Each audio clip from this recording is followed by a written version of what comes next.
As you like to class 10 science chapter 8 metals and non-metals ilaya bo ta kan zigang hi ania metals and non-metals kan zir don chuan metal chu enge ni ti kan hriat poimo a ei mizo tong chuan metal han ti chuan thir ani maya mizo tong in ming sang sang kan nga lo wangin asap tunga metal sang sang kha ming kan nei velo metals kan ti khan huwa vek maya metals kan ti ho hi leithu thip kara minerals anga ania tin heng theng khat hi chu sea water ate po ti finre tu ate po hian tam takan omani tuna hian elements sang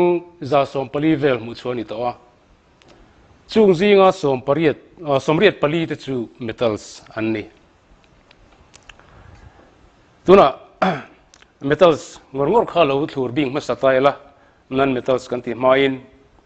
metals ho hi electropositive element annia zia chu metals ho reng hian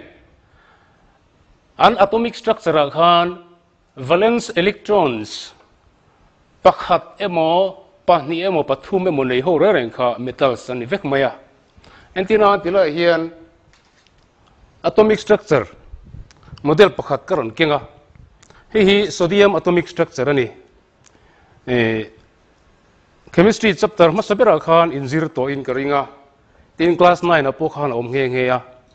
hi alai bial takhi nucleus khania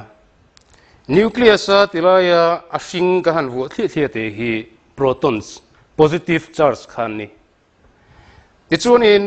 nucleus hol vela hian ti hian in hei a bial thil bial kan da helai hi energy cell ti ania chu electrons ten helai nucleus an kal hulna kalkong ani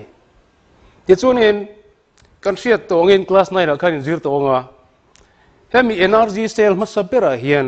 electron pahni chi om theya tambera chona dorle hian pariat thlengom theya a dorle chi mi hi second energy cell ti ania a dorle mi hi third energy cell ti ani hi sodium atomic structure ania sodium a chuan atomic number som pakhat oma zia chu nucleus chunga hian proton positive charge som pakhat ti nani khami proton omza da kha atomic number kan ti khani maya khami positive charge omza da hi he energy cell a hian azat inang chin anom turani ta hian som pakhat chuan positive kha negative ho hi electron ho hi som pakhat anom turani isona masabera pahni nom phota adotua second energy cell a pariat hi atam bera om thei zat ania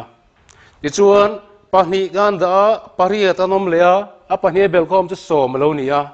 hela yan som pakhat oma som pakhat za tur chuan pakhat kan lam mo ani tichuan energy cell ganda bela hian electron chu pakhat ka handa leta a tichuan energy cell tina a electron zat khalo chir taila first energy cell kan ti nucleus nai bera hian electron pahni an oma adotua hian khan sieranga pakhat pahni pathum pali panga paruk pasari pariat an omani chona pathumna hian pakhat chau om ve thung khami electron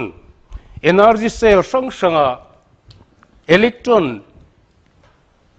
anom dana kha in dotin uziak taila masabera first energy cell a pahni second energy cell a pariat third energy cell a pakhat hi anin rem dan chuni khating energy cell ti da in rem dan kha electronic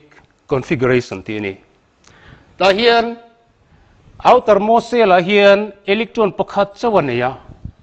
ama kan suitang khan metals ho reng chuan outermost cell a khan electron pakhat emo pahni emo pathum emo nei thirani chuwang chuan sodium po hian 281 ani wangin outermost cell electron pakhat chawane wangin hi metal ani tichuan electropositive an inalai tak tun alo sei kai taila thil dang ne na chemical reaction nei khan atom zong hian chemical reaction nei thena chan chu an mani energy cell pon bera hian electron pariat octet ni turin pariat nen tum vek ani chu mi wa chemical reaction chu chawani ti chuan sodium hian electronic configuration chu 281 alonia sodium tan chuan outermost cell electron pakhat nei tur chuan hei hi pai angai ni hei hi lo pai tang se omje chu atomic number of sodium is equal to 11 chuan electronic configuration kha 281 alonia ti chuan 281 alonia thil dang nen non metal nen chemical reaction nei khan hemi hi outermost cell mi hi apai thina ni apai nuwa chuan helai mi hi lo talo ta abak zong chu first energy cell apahni second a pariat 28 chau lo ta ni ti chuan atomic number proton zat helai mi kha som pakhat ania positive charge negative charge electron kha pakhata pai then to wangin som chau lo ni ta chumi ni ta ga chuan positive le negative zat kha ain ang talawani chuan ta hian atam zok lo ta positive alo tam zok ta atam zok na zat khai zia kang Na sodium atom ni to lovin sodium ion alo ni ta chuan ion chuan ta hian charge tam zok khai azat khai zia ka negative som pakhat chawnia negative som alo ni to pakhat pai nuwa positive hi chu angai reng adang lam thelo nucleus chunga proton za thi adang lam thelo thi hri reng turani som pakhatala ni reng chuwan chuan negative ain positive hi pakhatin atam chuwan chuan Na atom ni to lovin Na ion ani to chan chu negative le positive ain zat lo chuan atom ni thei to lova ion ani to ni ta chuan charge an nei to thin ta po hian positive hi pakhatin atam awangin Na plus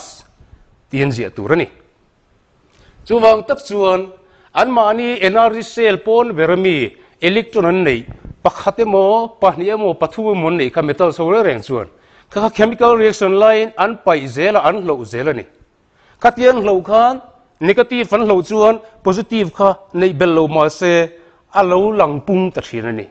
chuwang chuan metal reng chu electro positive an ni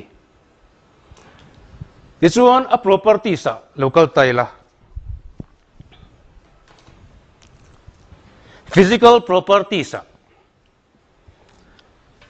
physical properties chu etia pon lama han ena alandan ani phung kan hria thei chin kha ani maya ta chunin an physical properties kha metal sang kha an omna temperature in anglo wang tu point tlem chuan danglam ve thei ania atlang pui thuin tiang hen khai khom ania ama sabera chuan luster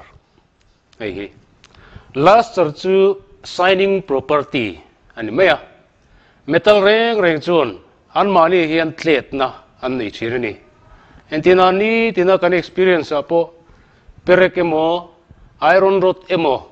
kan tan chuan kan ti khem chuan a khem na lai amo kan tan na lai emo khan tle om thin ka tiang tlet na kha luster anti chuni ka tianga luster property hi metal ho chuan an nei vek ani shining property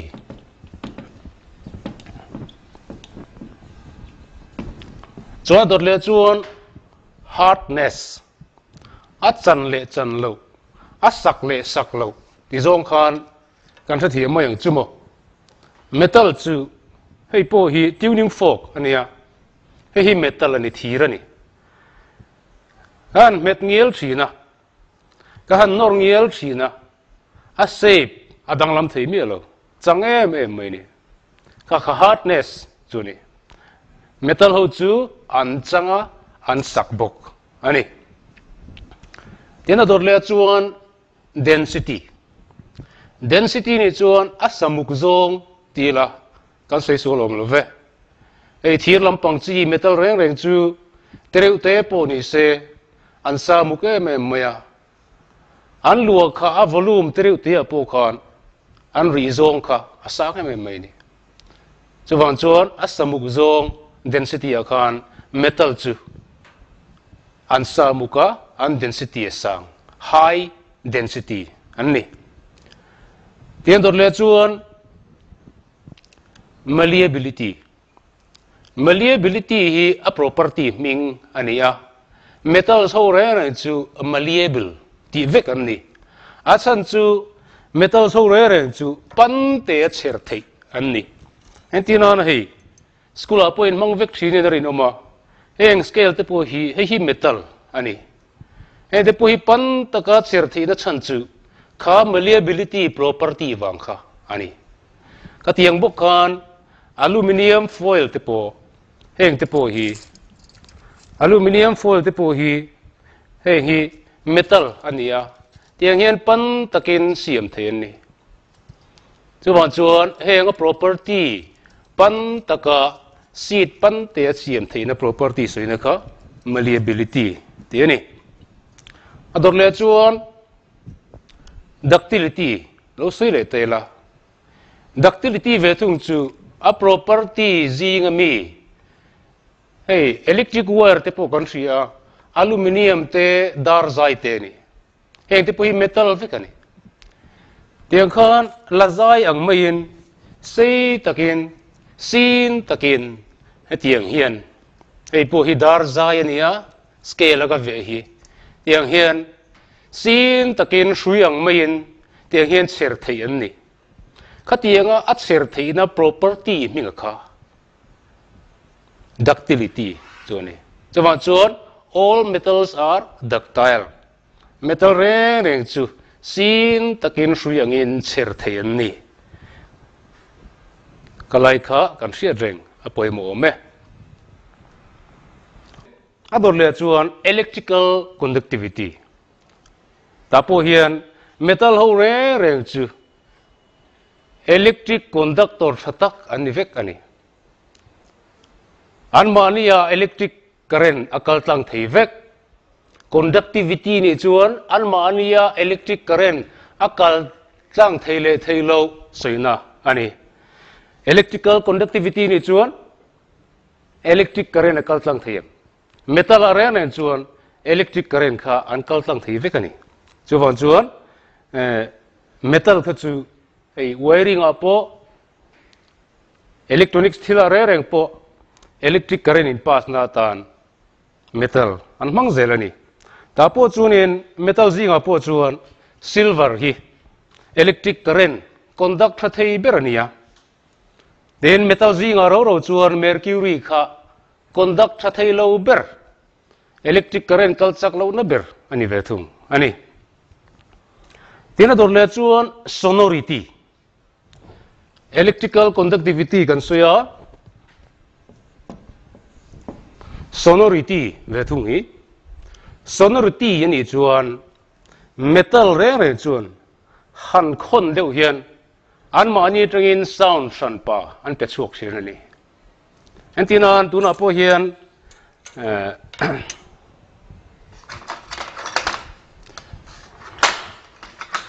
tuning fork hi kan khonga ei tuning fork lui deuh lek towa tu ek deuh khak towa amal chu lut na chu bo chuang lo han khong la ari wang wang ani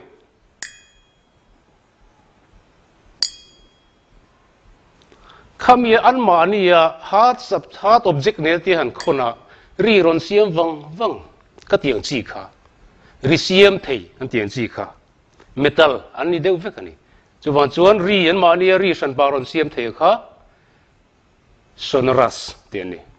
metal re chu sonority property nei an mani tanga sound san pa chuak thei ani vek ani ador le chuan non metals lu sei ve thung te la non metals hi a property sei don chuan tilai metals property tang thau khan sei ngai ni kai a khai khom tu rang devin amar chu ni chuna miang thau khan metals kan sei a ti lo kan sei thau khan non metals ho re chu electro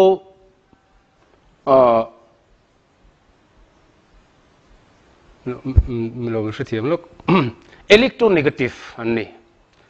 non metal so ra chu electronegative element anni antinan enga tinge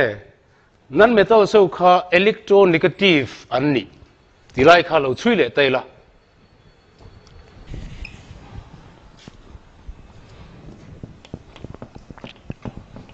non metals say ve thunga non metals are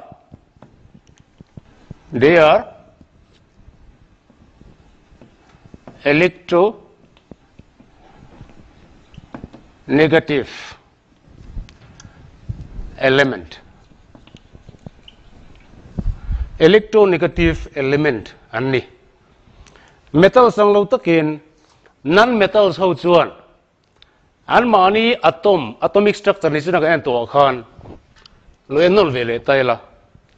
hemi energy cell pon bera hian non metal so chuan electron pali emo panga emo paruk emo pasari emo an nei thina ni outer most cell ka tiang electron he tiang ang nei ho reng kha non metals an ni zel ta chuanin non metals ho reng kha chemical reaction ni lai khan haum lai khan outermost cell mi khi 8 tling turin electron hi pariat tling turin electron dang atom dang atangin an lak lu ngai thina ni chuan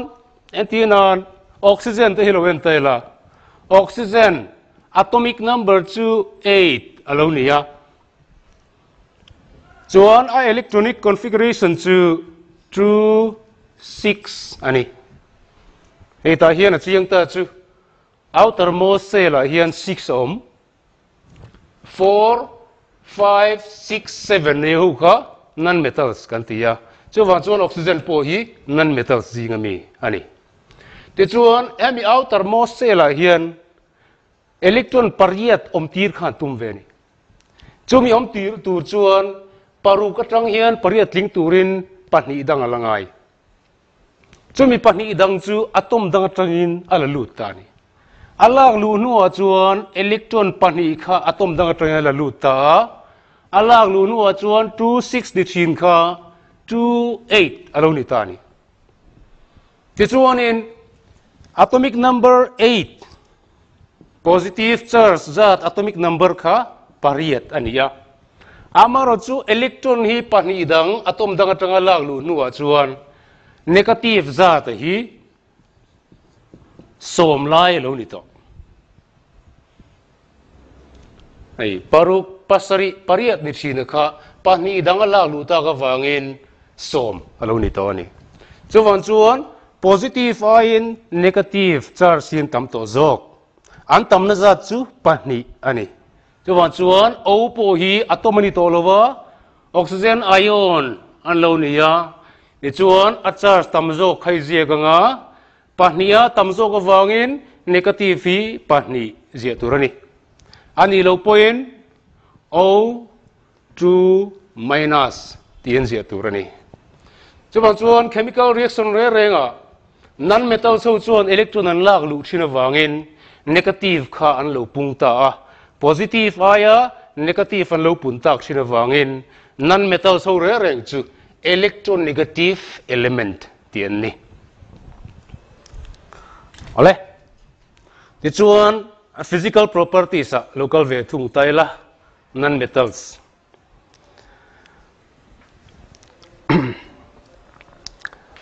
helaya khan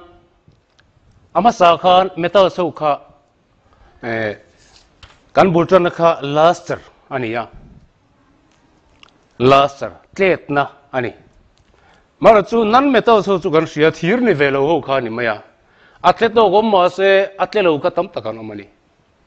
chú vang chuan non metal cái chú an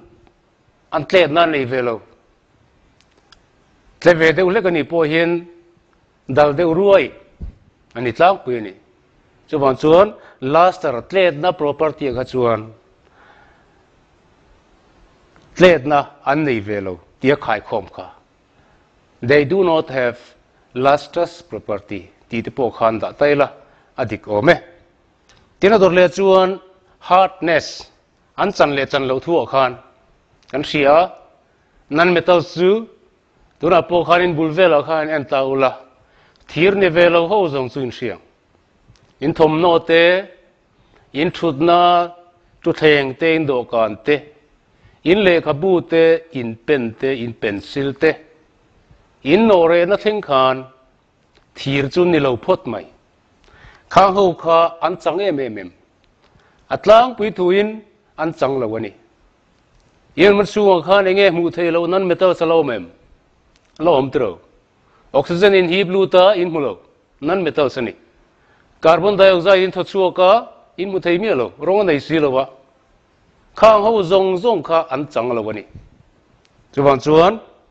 atlang puin non metal so chu soft element name contamin chu tiang khan ni vek ani then ador le conductivity lo se ve thung taila conductivity a chuan heat le electric kha soi kop thei anianga thermal conductivity zong ha lo soi taila lumna an mani akal tlang theim akal tlang thei tok omma sela atlang pui thuin non metal sa chuan lumna an mani akal tlang thei lo ani then conductivity dang le electrical conductivity ve thung akhan atlang pui thuin non metal so zinga chuan electric current akal tlang thei lo ani no khalai khan akhai khom na ti khani ta mai sela a tho me letuna chuan chemical properties of metals and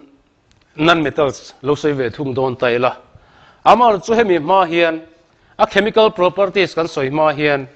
thil poimo deuh mai pakhat a hnuwa in zilai bu chuan chemical properties dotaron om si khami kha oma amar chu hemi hian makhal zok ka du tlat chan chu chemical properties science soitel fu ngai wangin chu reactivity series of metal ti hi ani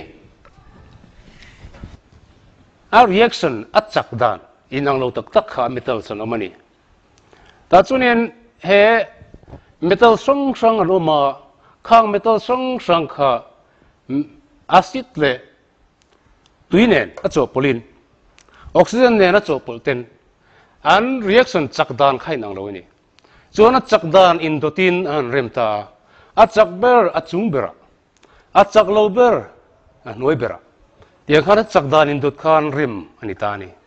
khamia chakdan indota metal reaction chakdan indota remakha reactivity series of metals ti chuni ta chunin a chungbera potassium oma adorlea sodium oma adorlea calcium omlea magnesium aluminium zinc iron nickel tin adorlea tahian lead do chia hian hydrogen oma hydrogen chu metal niloma sila periodic table apo khan metal chu nilowa amaro chu metal group zinga khan om ve ngai ani achan chu periodic table khan element han rem reng khan an valence electrons nei da in dotte energy cell nei da in dotte atomic number nei da in dotta han rem khan periodic table apo khan first position first period first group kha achanangai tlat mai ni chu wan chuan metal zinga hian hydrogen hi non metals ni ma sela atel ve kha ngai ani ti chuan hydrogen nuai hian copper oma mercury oma silver om lea ador lea hian gold omani ti chuan potassium, sodium, calcium, magnesium, aluminium, zinc, iron, nickel, tin, lead, hydrogen, copper, mercury, silver, gold. Ani. Heng hi adot dan. Hei hi ain dot dan hi siat lo thei hil pal ol khop maya. Siat rengna ta na thi ol deu mai chu tiang hian PSC mazin tel PSC mazin tel ti zong hian mishing hming ang han da taula tiang hain dot dang kha chu activity series in dot dang kha chu hriat mai ni P ni chuan potassium P potassium S sodium C calcium M magnesium A aluminium Z zinc I iron N nickel T SN tin chuan L om lea PB lead ani hydrogen chin chunglam pangjung kha reactivity series apo tlema chakho kha PSC mezintel ti zong khan mishing hming khan chin cheula ain dot kha chu ol sam takin hriat thei ani a hnuai mi kha chu Cu Hg Ag Au gold hi reactivity series a chuan an niamber ani ole tuna chuan chemical properties a hian local to taila a chemical properties heta kan zirdan tura he chuan oxygen nena reaction nei dan le water nena reaction nei dan atangin kan zirdon ani ti chuan reaction a khan reaction nei chak per kha potassium ania chuwa chuan most reactive hi kan da ani ti chuan hemi metal zinga reaction nei chak lo ber chu gold hi ni chuwa chuan gold hi least reactive ti ani ti chuan pakhat na reaction of metals with oxygen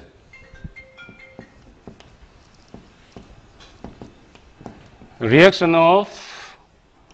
metals with oxygen hello sei taila metal le oxygen reaction a chuan metal oxide a chu kani metal plus oxygen ain combine ta metal oxide metal oxide a chu kani khatian chi khan hemi reactivity series ami reaction chak bik te tlema chaklo te anum sanga a chaklo le zual te ponum ta ni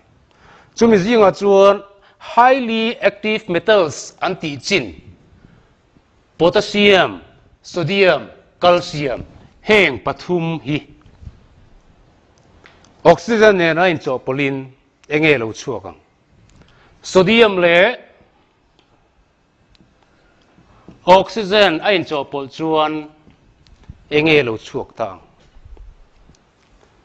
sodium le oxygen in chopol chuan Na2O a chuak de email enge zia niang Na plus O2 ni chuan NaO2 ni takania amano chu hemi ti combine a hian sodium oxide a khan Na2O ani ngai ni achan chu he formula cho chuadan kha in zir to in kan ringa kan soi non le lokanga ta hian formula kan zire re ron chuadana chuan a valency te interchange atang ron chuak ani sodium valency chu 1 ania a valency za thi chunga logic tela 1 ania chona kopui oxygen hi a valency kha 2 ani omje chu oxygen atomic number chu 8 ania electronic configuration chu 26 talunita 6 trangin 8 thing turin 2 momo kha momo belza ta kha a valency ani so tiang bukin sodium po hi atomic number 11 ania electronic configuration kan sai chuan 281 ani metal zinga me ni metal a chuan valency kha outermost cell electron an nei za ta kha valency ni ngal a valency kan ziak ve ve a kha mi te pani kha ai thlenga he tilai mi hi tan lo kalanga he ta lo kalang ti chuan nge lo chuak tang Na2O1 hello ni ta a 1 zila na ngai lo wa chuan chuan Na2O ani ta ni chuan sodium le oxygen reaction a chuan Na2O a chuak ta a ama chu oxygen hi diatomic molecules ania oxygen molecule pakhat siam tu chuan oxygen atom pani in belbom ngai wangin a formula po hian amala kan ji re ren chuan O2 tia je turani ta hian atom zat pani ni chuan heta po hian pani ni ngai a imbalance ngai ni chumi tur chuan he ta hian molecular number 2 ganda thunga oxygen tan pani tan pakhat oma pani mun khat chu pani oxygen pani ni ta amar chu oxygen kan siam rem hian sodium hi lo pung vele ta helai atomic number le molecular number hi ipun tir chuan pali ani pani mun ni pali chuan chuan tan pali ni chuan ta po hian pali ni tirangai imbalance turin chuan chuan 4 idang ti chuan left side ta Na pali oma right side ta Na pani mun ni pali tho oma left side oxygen pani oma right side oxygen po pani mun khat pani tho ani ti khan sodium le oxygen in chopula chuan sodium oxide 2Na2O formula lo chok ta ni khatiang chi bokhan potassium adotomi kha achungami kha potassium le oxygen hi in chopulta se enge lo chuak ta po hian a formula lo su dana kha ai nang tho potassium po hi outermost cell electron pakhat nei ani jinami ang tho khan potassium le oxygen valency outermost cell electron pakhat ania valency pakhat ania oxygen chu valency true ani sodium le oxygen in chopulang thu khan an valency kha interchange velea K2O1 achok ani so hetan chok tu chu K2O ani ta ni amar chu ti hian in balance talowa left side le right side turani left side ta K ta hian 1 ania heta 2 ani chuan chuan tila hian K hi ai balance tur chuan pahni mun khat pahni ta po hian ta hi chuan pakhat chu ani helama hian 2 ganda nga molecular number ti khan K chu in balance ta a chuan O hian ve thung tela O pahni ania heta hi chuan pakhat chu ani chuan pahni ni ve turin a molecular number coefficient anti boka khan 2 ganda veliang ti chuan khatia ka anda chi khan oxygen chu 2 heta po 2 ania amar chu oxygen partner K hi oxygen kan siam rol khan alo danglam vele ta ni pali lo ni ta dai mai pali lo ni ta ka chuan helama po hen pali kan ni tirangai chuan pahni lo da sa kha kan selanga pali ida maya chuan 4 molecules of potassium le oxygen molecule pakhat reaction a chuan 2K2O potassium oxide kha alo chuak ta ani amar chu ami highly active metal zinga calcium ve thunga hi chuan calcium plus oxygen a hian enge formula lo chuakang ti khalo en vele thung taila calcium hi outermost cell atomic number kha 20 ania calcium hi electronic configuration is chuan atomic number 20 nia electronic configuration chu 2882 ani tison outermost cell hian electron pahnih ania metal ania metal ho re chu outermost cell electron an nei kha an valency an ningal kan ti to kha chuan calcium valency chu 2 ani tison a partner kha oxygen valency kha chu ni china kan chuak to a oxygen valency chu heta po kan thiat to kha 2 ani chuan valency ve interchange le tang sela engel lo chuakang Ca2O2 2 ve ni atomic number 2 ve ni chuan ain cancel to na I minimize chuan pahni na mun khat omzia chu Ca1O1 ni lovin CaO ringot alo so don tani one ni chuan da ngai lo chuan hemiting ko pa hi chuan CaO ringot alo ni yang amar chu CaO ringoti da khan ai line balance lo fowa hei balance ngai le tani oxygen chu amalai zia chuan diatomic molecule ni wangin O2 kan tia chuan O2 ni chuan heta po hen O hi 2 ni nga ya amaro chu atomic number atangin siam rem velowa molecular number atang kan siam rem le 2 anda oxygen tan 2 nia heta po 2 pahni tahan pakhat omangania pahni mun khat chu pahni amaro chu calcium hitan a partner hi 2 lo ni vezel mini chan chu molecular number tia ganda to chuan a hnuwa compound symbol element sang symbol khan helaya molecular number hi ain tom vek ani tahan chu gada to chuan oxygen ta chau khan ni lowa calcium ta po khani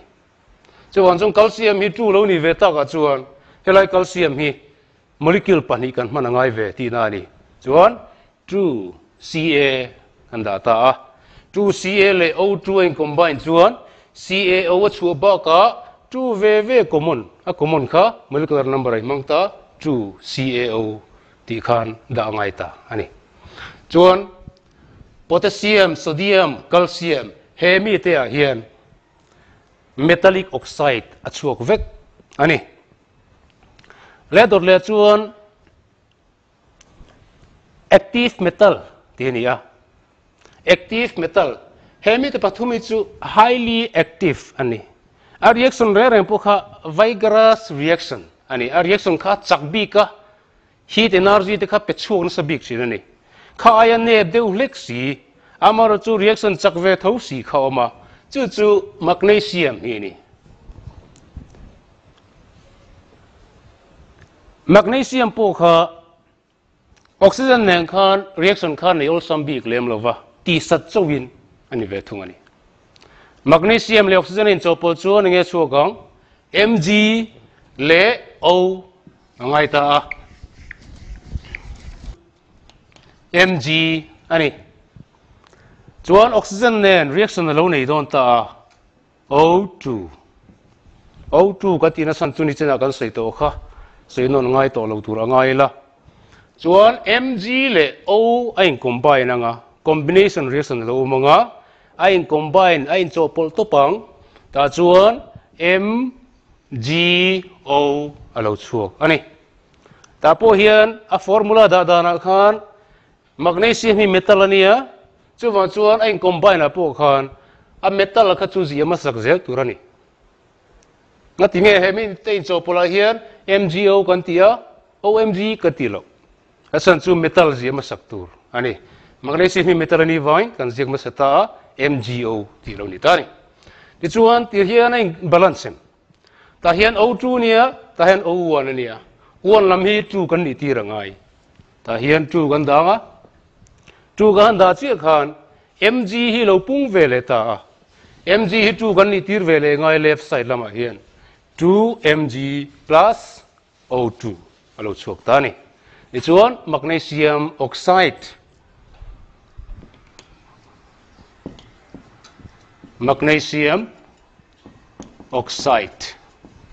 hei hi lo chuak ta ani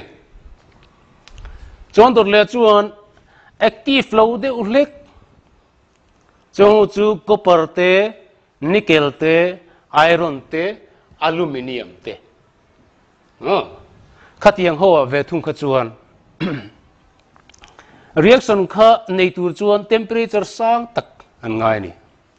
copper iron aluminium copper iron aluminium hemi te pathuma hi chuan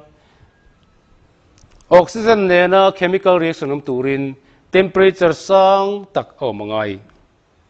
ni tin kan experience apo kan hriat thi erong kan bol chuan antinan chome kan lo chuang ta bai bela aluminium dekchi te kan lo mang ta sa chum nan te mo thlai chum nan mo aluminium bel kan lo mang ta in no tlet var po kha in chuang chia asat chia khan asachin kha chu aron thim chouchar charme ni om je chu asat chia khan chemical reaction kha chia oxygen ne khan chemical reaction nei chia aluminium oxide aroin siam ani kha aluminium oxide in siam khan kha i dek chipang aluminium dek chi pang kha aron khu char chara atle kha aron khu bo te char char thin ani chutiang bok chuan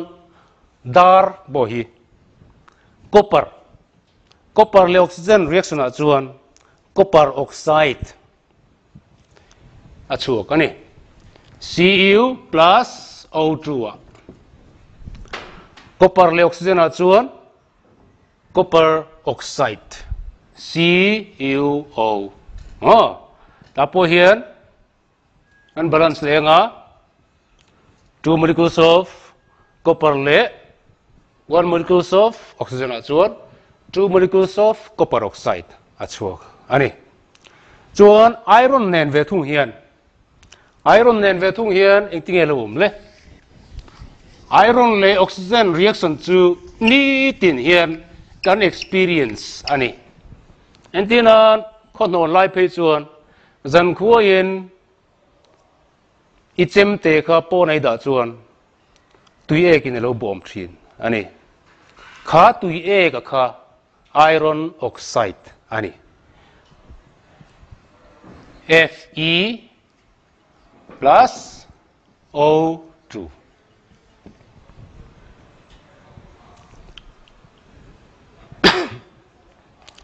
amaro chu iron le oxygen in chopula hian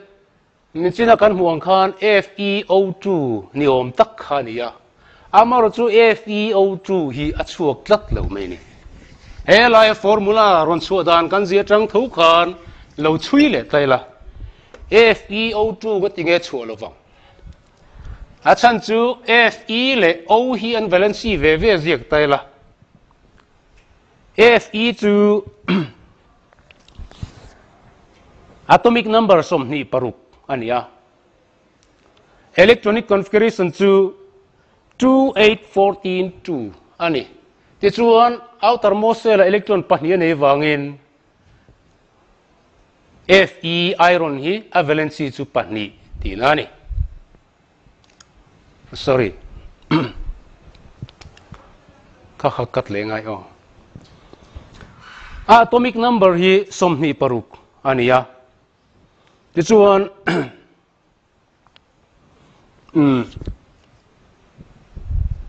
a valency chu pathum ani oxygen valency kha pahni ania ti chuan interchange le chuan Fe2O3 ani chuan chuan hemi te pahni in combine hai chuan Fe2O3 a chuangai ani ti chuan in balance turtin siam taila ta hian Fe pakhatania heta pahni nia pahni ni chuan atlem zo ka kan ti punga 2 nganda china chuan Fe iron chu in balance te chia o hi kan en ve leang o hi pahni oma helama pathum atlem lam kha kan tipungang tipung tu chuan molecular number atangin tipun angaya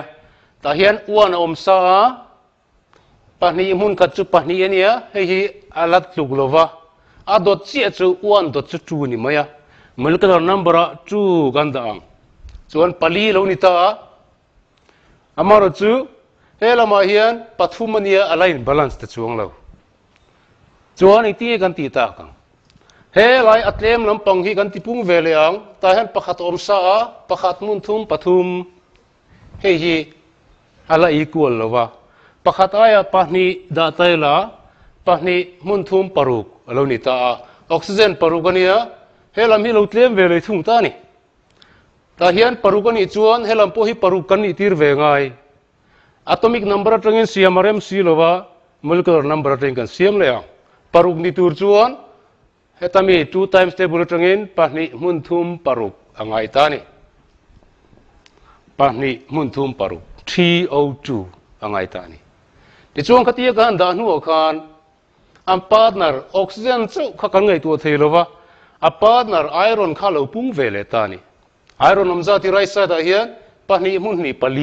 pali lai omani helama hen pahni ganda kha dik thei talowa chuwan chuan ei a molecular number direct in pali ganda vele thei ani tikhan left side le right side ein tluk ta chia iron oxide kan ti khan Fe2O3 kha kha chu angai ta ani ti chuan noble metals kan ti ho kha he lai mi a hnuai mi reactivity series a hnuai mi ho kha noble metals kan ti chu ni chu gold kan ti ji te in china nan manang chi khatiang ho reng kha chu oxygen neng khan reaction kha an nei lei theilo ani chuwang chuan reaction kha an nei lei theilo wangin an hminga po noble metals ti anni kan soita hanin metals oxide ho reng kha basic property nei vek ania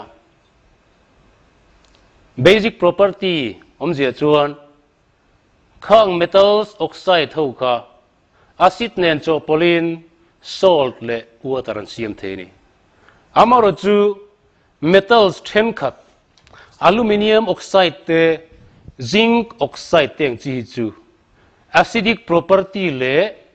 basic property nei kop ve anni chutian chuan khatianga acidic property le basic property nei kop ang chi aluminium oxide le zinc oxide hetiang hoang hi acidic le basic property nei kop metallic oxide ang chi kha amphoteric oxide tiani amphoteric oxide ador le chuan metals le tuin chopol le thunga khan metals le tuin chopol chuan enge chuk ta metals plus water a chuan tlang pui thuin hydrogen gas a chuak vek a tin base a chuak bok ani ta chuan metal le water a chuan metallic hydroxide a chuak thin ani metal le water in chopol a chuan metallic hydroxide a chuak thin chuan activity series atang tho khan loen taila metal ho hydrogen chungami ho bi kha khang ho re reng kha hydrogen chunglam pangami ho re reng hi tui ne na in chopolin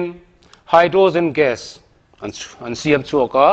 tin chu baga chon base a chuak nge thin ani entinan sodium le water in chopol ta se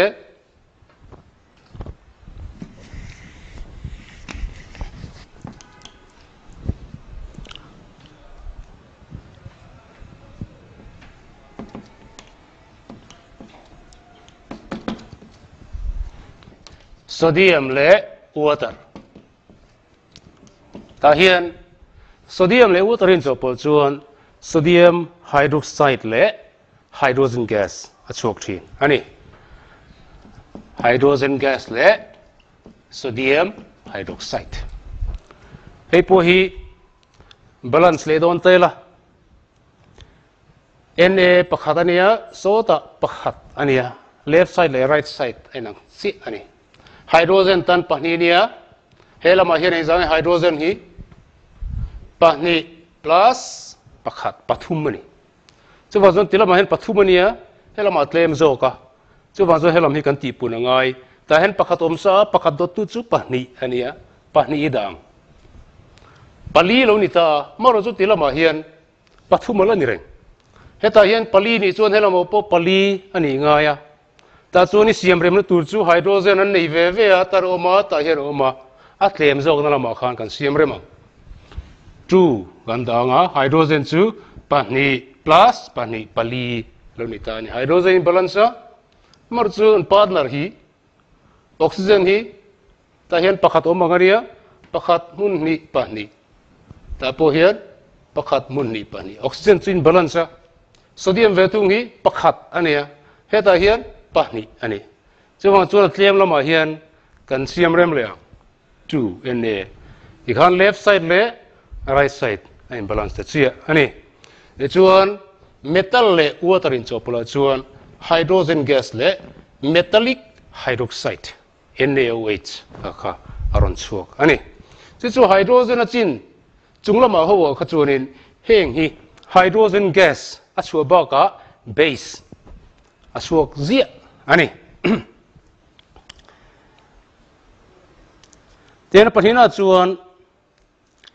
hydrogen chungami zinga po khan magnesium b kha magnesium b ka hi water pa ngai nen hian chemical reaction top thelowa normal temperature pressure chemical reaction thelo chuan water reaction nei pui tura po kha hot water tuisa ani ngai ni tuisa ani ngai tuisa nen chu khan reaction an siam theya ta chuan magnesium hydroxide an siam thungani amar chu tuisa pa ngai ni lo tui husa nen phei chuan magnesium hydroxide siam to lovin magnesium oxide an siam to jok no magnesium oxide ta hian MgO le hydrogen an siam ani magnesium oxide le hydrogen gas siam thin ni tia dang le magnesium hnuai chi khan aluminium ve le a jiran soita khan aluminium i chuan sa chuan atlet na lo thim thrin ibel chuan te kha tlevarai chuan te kha alo sa chuan asachin kha athim chho char char thrin ani om je chu asat chi khan chemical reaction kha aron ma bi ani chu oxygen ne na reaction a chuan combine ta aluminium oxide kha aluminium oxide in siam khan ibel pang tle kha ron khu char chara atle na kha ron ti che na ron thim chho char char thrin ani chuan aluminium le water i chopol ve thung chuan aluminium oxide Al2O3 a chuak aluminium le water Al2O3 le hydrogen gas a chuak ani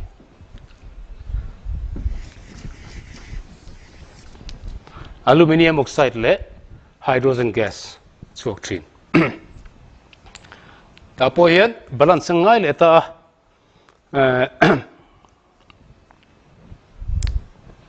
oxygen tan pathum ania ta hen pathum kan ni tir ve ngaya hydrogen paru galo ni ta he ta hen pahni chawania paru ni tur chuan pahni mun thum paru lo ngaya Al hi tan pahni dia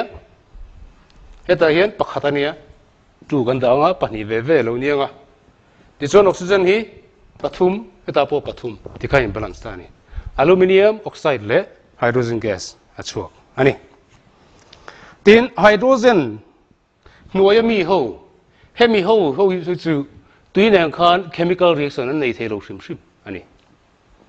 they do not react with water in the life po ain ji kha ole pathum na chuan reaction of metals with acid masa khan reaction of metals with oxygen le water kan sei towa tuna chuanin acid nen ve thung acid nen metal hi reaction nei in enge lo chuak thin ti kha lo sei don taila reaction of metals with acid tahian metals hi soibi ka nei lova eng metals po kha aman the ni acid chu ti sang sang in ria hydrochloric acid in ria sulfuric acid in ria nitric acid in ria khang jingai du ber kha metal panin khan reaction an ziak taila endian metal jinga chuan sodium iselar view mai thei isiat lar kha dik phot chuan man mai turani mi chuan athu bai hat ngai lovin chemical equation atang hian thui tak kha hriat thei ani chuan metals with acid tini wangin metals a chuan Na sodium hi lo mang taila ti chuan acid a chuan isiat lar per hydrochloric acid ani chuan hydrochloric acid HCl lo mang le ta la ti chuan Na le HCl a chuan Na hian H hi a replace tona that's one Na le Cl en combine ang NaCl a chuak anga ti chuan Na le Cl en combine chuan hydrogen chu to hydrogen amar chu hydrogen is zero reng hian diatomic molecule ni wangin H2 tien formula kha zia turani H ringo te zia chuan symbol chu ania a formula chuan atom umzat ka tarlan thin turani chu wang chuan H2 ye zia thin ani ti hian in balance em loven taila Na pakhat H pakhat H pani chu wang chuan pakhat hi pahnia kan siam anga ya 2 kan danga hydrogen chu pahni suda po pahni amar chu partner Cl kha alo pung ve zela heta om chuan hemi te hian hemi za thi an nei hi nang ve ve ti na ni hydrogen pahni Cl pahni ti na ni te chuan Cl hi pahni ni ve thung chuan ta po son Cl hi pahni a kan siam anga ya heta atomic number in ta heng da a thei silowa molecular number tang bokin heta idanga 2 NaCl alo niang 2 NaCl ni khan Cl chu in balance sia 2 ve pahni mun khat pahni mun khat pahni amar chu a partner sodium khalo pung ve le chi ani chuan sodium hi ta hian 2 ania hela ma hian 1 ania atlem lama hi siam rem ve le ang molecular number a 2 ida anga 2 Na ti chuan left hand side ta Na2 heta po 2 Na H pahni Cl pahni ai balance ta chi ni ti chuan sodium le hydrochloric acid reaction a chuan sodium chloride chi kan ni thin hi hetiang le hydrogen gas a chu kan ni ti chuan metal dang lo mang le ta la I metal mana kha magnesium lo ni tang se hydrochloric acid nen chopol ve tho ta la MgCl a chu ka MgCl plus Mg le Cl in combine chuan H abanga H2 ngai le ta ni a ma mi yang tho khan kan balance le so ta H2 nia ta 2 kan ni tirang Cl pahni lo nia heta po pahni kan ni tir ve le Mg pakhate lo punga pahni lo ni ta hian pahni kan ni tir ve le ti kan left side le right side ka ai balance ta chi ani ti chuan metals le acid ein chopol reng chuan hydrogen gas a chuak zia ani eng metal po ni se eng acid nen po chemical reaction om reng in hydrogen gas ki a chuak nge thin ani tin chuan ba chuan salt a corresponding salt takha sodium nen ni chuan acid chu sodium chloride tiang khan corresponding salt kha ein siam zia bok ani ti chuan palina reaction of metals with salt ve thung palina reaction of metals with salt hemi ve thung hi salt kan ti chuan chi lampang chi soina kha ania salt nen ain cho polin enge lo tang ta hi chuan reaction a re chuan apoi mo em chu he lai activity series hi apoi mo em me ni a chan chu reaction a chuan compound le compound reaction lo ta compound le element ani point ta khan achak zokin most reactive in highly reactive in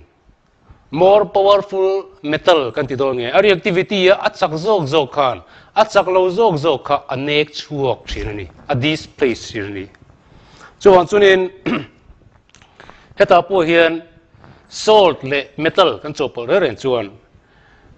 a reactive chak lo zok kha achak zok khan anek chuak thin antinan copper sulfate le iron lonita ang sila CuSO4 le iron hian ta hian metal chini kan hmuwa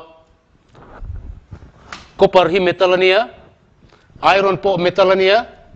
activity series a hian a khoi nge sang jok copper chu he ta noilama hian oma iron ve thung chu he ta achunga chuwan chuan iron hi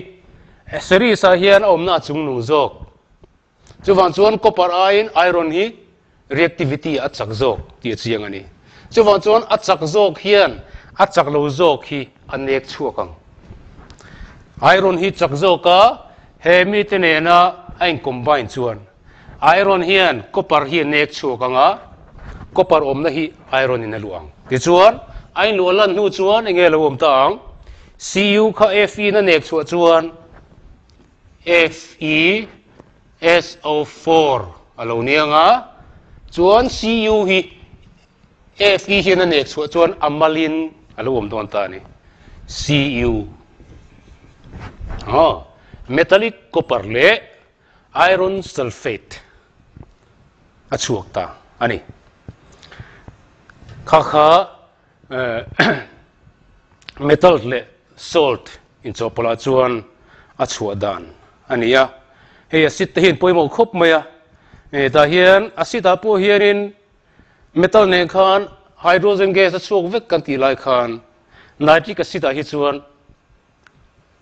a chuak ve thona a final product a khan hydrogen a chuak thei ro ni a chan chu nitric acid hi oxidizing agent thade umai nia atira hydrogen gas ro in CmV5 kha nitric acid a oxygen khan alo oxidize mana hydrogen kha oxidize chuan oxygen ne lo in chopola hydrogen le oxygen in chopol chon water ron chuak je chuan chunin a final product a khain hydrogen a chuak thei ngai lo ani poimo na de on nei chu hey rang kachak cher dora da poin kal thina tiang hian rang kachak te sulfide tir thina ni sulfide han ti khan acid a chi mai ni chu acid an chi chu hydrochloric acid le nitric acid concentrate ve ani hydrochloric acid le nitric acid concentrate ve kha ta hian hydrochloric acid kha part thum nitric acid part khat om je chu no li nita se vaya tamzong kha no thum kha hydrochloric acid no kat kha nitric acid khami in cho pol khan an chi theni khami acid chi ni in cho pol hi aqua regia anti theni he aqua regia hian an lo chi a chuan yan rang kachak surface pon lam mi te kha an lo e hek ta eta a physical properties kan soi last char kan ti kha ama tlet na kha aron lang chole ta ti chuan thar sar angin in nei le thei ta ani ka tiang kha sil an ti thin hi tuil sa bora sil ni ravin asitar chia ani amaro chu mai chuan azang sutang ole ti zong kha tuna tan chuan in du to ila abak lom hi chu episode danga kan sungdom le don nia